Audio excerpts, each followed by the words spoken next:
Assalamu alaikum wa rahmatullahi wa barakatuh. Mpenzi mtazamaji mpendelevu wa channel yetu hii ya Upanga wa Radi Online TV. Alhamdulillah, nianze kumhimidi Allah subhanahu wa ta'ala na kumtakia ziada rehema na amani zimwendee kiongozi wa umma mtukufu wa daraja, mboni yetu, furaha yetu, kipenzi chetu Nabii Muhammad sallallahu alaihi wasallam, pamoja na watu nyumbani mwake na masahaba zake na Uislamu kwa jumla. Allahumma amin. Leo nakujia na majibu ya swali ambalo lipo mitaani. Wasiokuwa Uislamu wanauliza swali kutokana na Qur'ani ya Suratul Baqara aya ya 34, ambao Mwenyezi Mungu anasema wa idh qulna lil malaikati isjudu li adama fasajadu illa iblisa aba wastakbara wa kana minal kafirin. Na pale Mwenyezi Mungu alipotoa amri kwa malaika kwamba msujudieni Adam, wakamsujudia wote malaika isipokuwa Ibilisi alayhi laana. Basi Mwenyezi Mungu akasema kwamba huyu Ibilisi ametakabari na amekuwa miongoni mwa makafiri. Wakristo wanasema hivi, kwa nini Mwenyezi Mungu amlaani Ibilisi alayhi laana wakati amri ilitolewa kwa malaika wala si kwa majini? Majibu ni haya. Kwanza, swali hili ni swali zuri sana na ni swali ambalo linatupa ibra fulani na kujua sample ya Uislamu iko wapi na sample ya Wakristo iko wapi. Uislamu katika mafundisho yetu tunaamini kwamba Ibilisi alayhi laana alikuwa miongoni mwa majini. Hatukatai, hatuna mjadala na hilo. Na ameumbwa kutokana na moto sawa na Qur'ani inavyosema. Na malaika wameumbwa kutokana na nuru. Vile vile binadamu ambaye ni kiumbe cha tatu ameumbwa kutokana na udongo. Kwa kuonyesha kwamba matili ya mwanadamu, malaika na jini yako tofauti. Ametofautika mwanadamu, malaika na jini. Lakini inakuwa kuaje Mwenyezi Mungu amlaani Ibilisi alayhi laana kutokana na amri hii?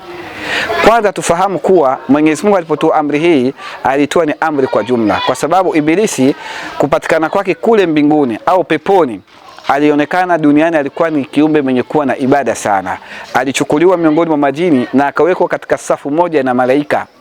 Na ndio maana amri ilipotolewa wa idh qulna lil malaikati isjudu li adama fasajadu, ikaja illa ibilisa aba wastakbara. Neno illa, isipokuwa, ndio inaonyesha wazi ya kwamba Ibilisi alikuwa miongoni mwao.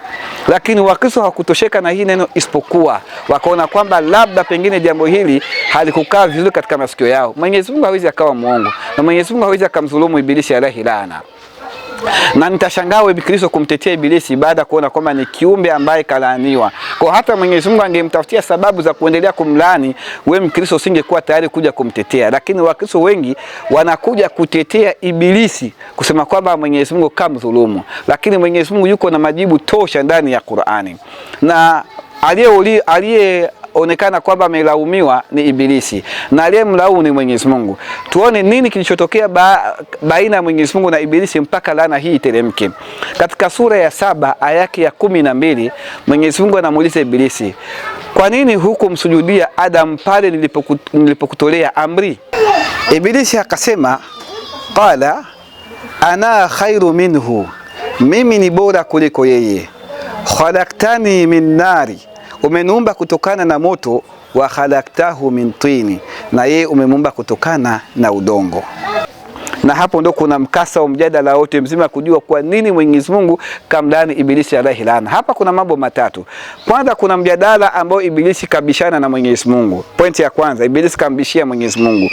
Pointi ya pili, aliona kwamba yeye ni bora kuliko Adam. Na pointi ya tatu, kukataa amri aliyopewa na Mwenyezi Mungu Subhanahu wa Ta'ala. Na hayo ndiyo yalikuwa sababu kuweza kumlaani Ibilisi alayhi laana. Kama Ibilisi mwenyewe angesema hivi, Mwenyezi Mungu alipotoa amri, mimi amri hiyo ilikuwa inahusu malaika, basi tungetafuta utetezi wa Ibilisi kwa nini amelaaniwa na Mungu. Kwa sababu kweli yeye kama jini alielewa kwamba amri hii ilikuwa inamhusu, ndio maana alijibu kwa kiburi akasema mimi ni bora kuliko yeye.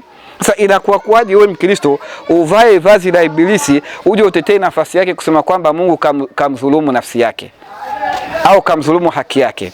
Inawezekana wewe ndio utakuwa umeelewa Ibilisi zaidi yake yeye. Kama yeye mbora kwako Ibilisi angekuwa na uwezo wa kujitetea, basi angepita katika hayo mapito, angesema kwamba amri hii ilikuwa ni amri ya malaika, haikuwa amri yangu. Lakini yeye kama yeye akasema kwamba Mwenyezi Mungu, mimi ni bora kuliko Adam, umeniumba kutokana na moto, yeye ukamuumba kutokana na nini? Na udongo. Na ndio maana nikuombe Mkristo, wewe usijifanye kuwa mshabiki wa Ibilisi. Uislamu ni dini ambayo inaendana na maadili. Uislamu ni dini ambayo ina uhakika ndani yake. Mwenyezi Mungu hawezi akawa muongo, Mwenyezi Mungu ni mkweli, na ndio maana alikuwa na haki ya kuweza kumlaani ibilisi alayhi laana. Nikombe ndugu yangu, tukutane nawe, usisahau kushare na kusubscribe YouTube channel yetu hii na kuweza kufollow na kulike na kucomment ikiwa utatosheka na haya majibu yetu. Barakallahu fikum.